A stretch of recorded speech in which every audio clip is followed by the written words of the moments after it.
Drones, réalité virtuelle, robots, lasers, intelligence artificielle, impression et numérisation 3D. En quoi ces nouvelles technologies sont-elles utiles pour concevoir les bâtiments de demain? Des architectes apportent des réponses après s'être associés à des ingénieurs. Le résultat de leurs travaux a été exposé ici, dans la capitale danoise.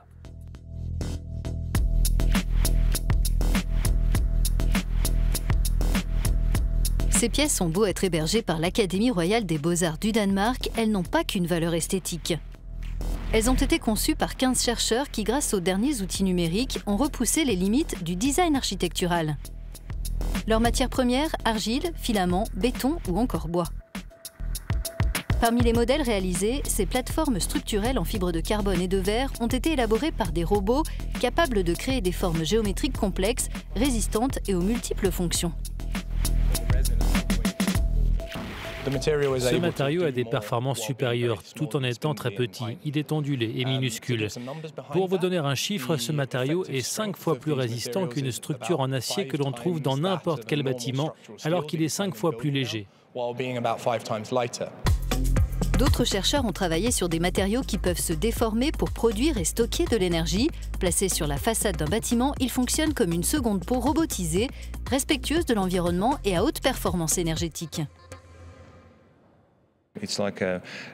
C'est comme une règle en métal. Quand on la tord, l'énergie est stockée à l'intérieur. Et quand on la libère, elle reprend sa forme initiale. Donc avec ce système, il n'y a que dans une direction qu'on dépense de l'énergie. Les autres systèmes cinétiques ou les systèmes faits de corps rigides nécessitent toujours de dépenser de l'énergie pour les fermer et les ouvrir. Ce système est capable de stocker de l'énergie quand il fonctionne dans un sens et de la réutiliser dans l'autre sens. Courber du bois, lamellé collé, sans encombre et avec précision pour créer de nouveaux espaces architecturaux. C'est ce qui a été fait ici grâce à des technologies de capture de mouvement et de numérisation 3D et laser. Résultat, des morphologies étonnantes. On peut construire des bâtiments très complexes, très grands et très robustes avec du bois lamellé. Le problème, c'est que comme il s'agit d'un matériau vivant, naturel, il se comporte d'une manière qui lui est propre. Quand on le plie, il peut aussitôt reprendre sa forme ou parfois se tordre dans l'autre sens. Donc, on doit trouver comment contrôler tout cela, parce que si on ne peut pas produire précisément ce que l'on veut, alors très vite, ça devient très difficile et très cher. Donc, en intégrant la numérisation 3D à nos méthodes, on peut voir de plus près comment le matériau réagit quand on le travaille. Cette exposition est le fruit d'un projet de recherche européen qui vise à rapprocher simulation, matériaux et design. Pour répondre aux grands défis de demain dans la construction, il faudra bâtir de plus en plus de bâtiments, mais avec de moins en moins de matériaux et des méthodes durables. Construire plus intelligemment avec moins de ressources, cela veut dire optimiser les matériaux.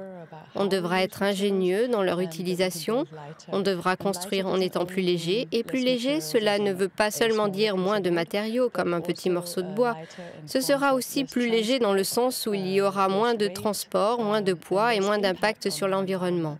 Ce sont des prérogatives qui devront être appliquées dans l'avenir. D'après les chercheurs, bon nombre de leurs solutions pourraient être appliquées dans la construction d'ici 5 ans.